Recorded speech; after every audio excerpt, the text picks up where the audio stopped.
Hi from my platform, LYNDA'S TV show. If it is your first time, you are welcome. Please, after watching this video, if you like what I'm doing, please subscribe, put on your notification bell to all notification. It is very, very important because it will enable you to know when I upload a new video. Here we upload videos on daily basis as it is happening. We are bringing it live and direct, undirected to you. After watching, you are free to criticize, you are free to say your opinion, but let us say it constructively. Myself, Linda, will be standing here watching this video together with you from the beginning to the end. Then we'll go to the comment section. I appreciate you all, my lovely subscribers, followers, those who comment and share this video. That's been ascribed to you. We are certain that Nigerians who want to take back their country will not be intimidated or blackmailed into abandoning a legitimate cause. Exactly what does that mean? Now, are you saying that the DSS statement is actually directed at the Labour Party? With all due respect, we cannot ascribe to a DSS ab initio, but the fact still remains that you are aware all the television stations, radio, print media, and social media were aware that we raised a red flag at the beginning as regard to the level of intimidation, maiming, killing of our members, and which we established both physically and in terms of written statement. Nobody made any statement or checkmate what happened. Not to look at the issue of the killing of Chintex that happened in Kaduna up to today. Nobody has made any statement or arrest as regard to that particular gentle lady that was killed heinously in her house in Kaduna. Now, we are talking about a state where the people themselves who were supposed to be protected by the security apparatus did not do their due diligent duties as at when due, because all of this could have been nipped in the bud ab initio, and probably those who have the impetus to continue to annihilate and continue to challenge the people openly without recourse to even scared of the same DSS, which that would have been done, we wouldn't have had such a situation happening. We are here. We saw what happened in Lagos. MC Oluomo was making a statement annihilating and actually ethnically segregating some certain part of this country from to vote at an elections. Now, if those particular statement was ascribed to my region, for example, as a Hausa man, what would have happened?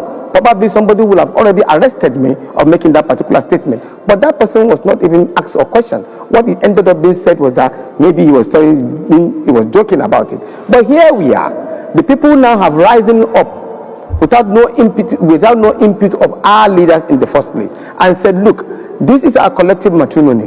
We have worked tough and thin to ensure we vote for the right person. And then here you are, you manipulate, you shut down the system, you deny us our legitimate right, pronouncing those particular results that was ascribed to us. For crying out loud, for the first time in this country, people travel from London, America, and other parts of this country because INEC gave them hope that their election will be pronounced and counted accordingly. That didn't happen, and they have the right to challenge it. Whatever you see any individual doing or a group of people maybe going on demonstration or demanding for their right, it is part of the democratic setting. It is acceptable by the Constitution. It is acceptable within the confines of the law in engagement in democracy, and that is exactly what we simply mean. Us, as the Labour Party, as the obedient movement, did not mobilize anybody. We have already taken our case to the court, and we are expecting the court to perform its duty as at when due. Let me give you a simple analogy. We are running for election in Imo State. We have gentlemen who want to run for election, like for example, Chief Ikechukwu Ikenga running for election, and so many other persons. Now, 17 out of them want to run for election. If within the party, we are not able to do due diligence and allow credible person like this particular person that I met. Now, if the people within the party rise up and say, no, this is the candidate that we voted for, and he is the one that we feel that he's supposed to run, wouldn't you or anybody have asked us that we are not having internal democracy? So that is the simplest way it can go into a larger society. What we are saying is that the right thing should be done for the interest of the people. Democracy must be protected. And I want to say here, those people who perpetrated this particular heinous crime against the Nigerian people did not think of the consequence of their action, that they will put this country in danger or they will put the democracy in danger. That is exactly when the DSS is supposed to come into play. Uncle, and that's a good place for me to come in too. Would you say that the DSS, with its statements and warning Are they stoking the embers of fire, or are they just simply saying, look, we'll get you if, you know, this sinister motive is being carried forward? With all due respect to our DSS, which we have enormous respect for, but there seems to be a conspiracy against the people of the Federal Republic of Nigeria. We have seen practically where a policeman is standing and somebody was sharing money, which is completely negate the provisions of the Electoral Act. Nobody arrested that particular person. Nobody tell him he's doing the wrong thing. And that is some of the things that where we miss this particular thing. We said it earlier on that these people who are hell-bent in destroying our democracy in terms of manipulating the system have already orchestrated their plan pre-election, during an election, and after the election. In this case now, they've done what they wanted to do by intimidating the Labour Party, naming and killing pre-election. During election, they ensure that they took the ballot papers, they deny us of the actual result being pasted and being announced on real time by INEC. That was during election. Now, post-election is the issue of the when we've already allocated these particular positions to you or the vote for you, you can go to court. That is post-election. We are now going to court. At the point of going to court, of course, they will orchestrate all kind of media, they will orchestrate all kind of security apparatus in conspiracy against the people. Because the question you want to ask yourself is this. Now, what was the thinking of the security apparatus? They prepare this mind that, look, when they start doing riot or they want to perpetrate riot, what we'll do is that we will put in some individuals among them and let them be speaking in such a way, then so that then we will arrest them and then we'll say they are against the state. But this has gone beyond that. The people have already known this particular game for long. I have been on the streets fighting for the Nigerian people.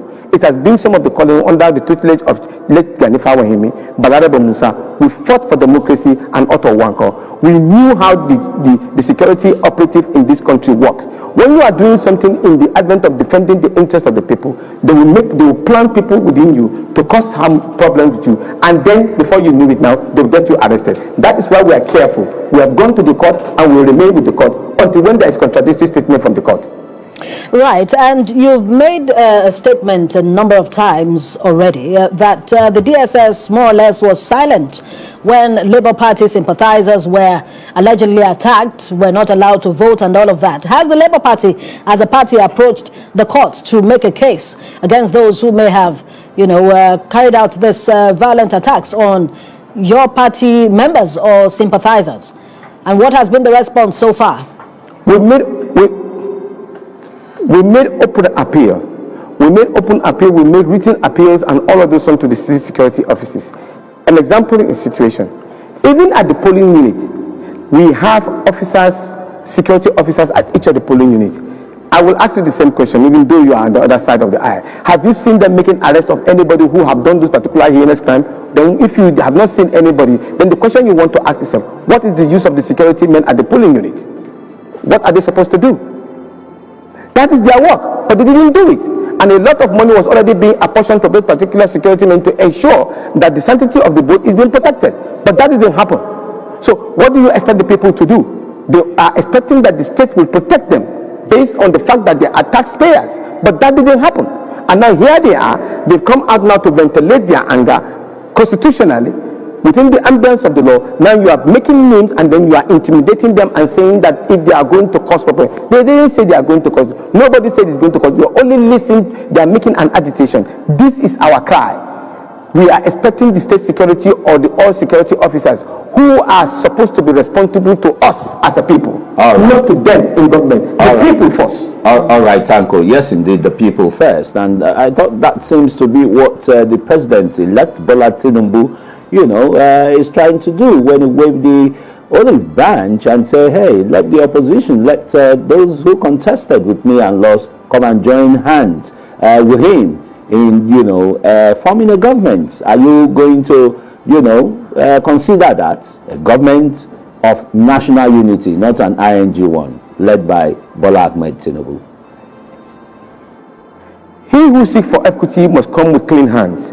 All we are saying is that we are not satisfied with the process that announces him as the president-elect, and we are challenging that particular process. You see, the problem is this. if you continue to meander and maneuver and pamper some of these particular mistakes that we continue to do, we will not get it right as a people. So our presidential candidate has said, if you are to be called excellency, you must come through an excellent way. I will tell you something. When we operationalized the option A4, it was very, very clear. If 10 people were queuing or accredited, if 6 people voted for A and 4 people vote for B, the result will be announced. The announcement of the result will tally with the total number of accredited voters. You that contest from both sides will know that you have lost the election. It's just like a football match. When the umpire performs his duty well, you can only pat the other person who have won and congratulate you, and both of you can go in and drink kunizaki or pure water or 5 Alive, as the case may be. But when you know that at that point in time, the 6 people who were supposed to be voting for A were now being announced for voting for B, when the voting for B is now being announced for voting for A, how do you form a correlation with that? And do you expect that particular candidate to be happy and then go and pamper and pat the other person in the back and say, hey, don't worry, we can go and form a national government and or a government of unity? You cannot form a government of unity when you come through a false process. You can only do that when you know that you've defeated your other person fair and square.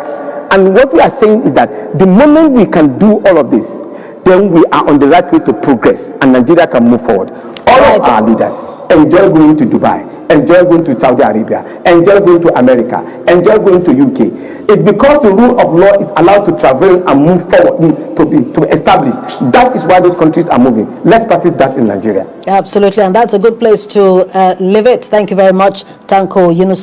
Thank you so much, my wonderful viewers, for watching this video together with me from the beginning to the end. Like I said before, if you like what you see here, if you like what I do in this platform, as you have finished watching this video, please hit that red button that says subscribe and put on your notification bell to all notification. In that way, you'll be able to know when I upload a new video. Share my videos, leave your comments in the comment section constructively. Until I meet your way again in my next video, I still remain your Linda's TV show. Bye-bye.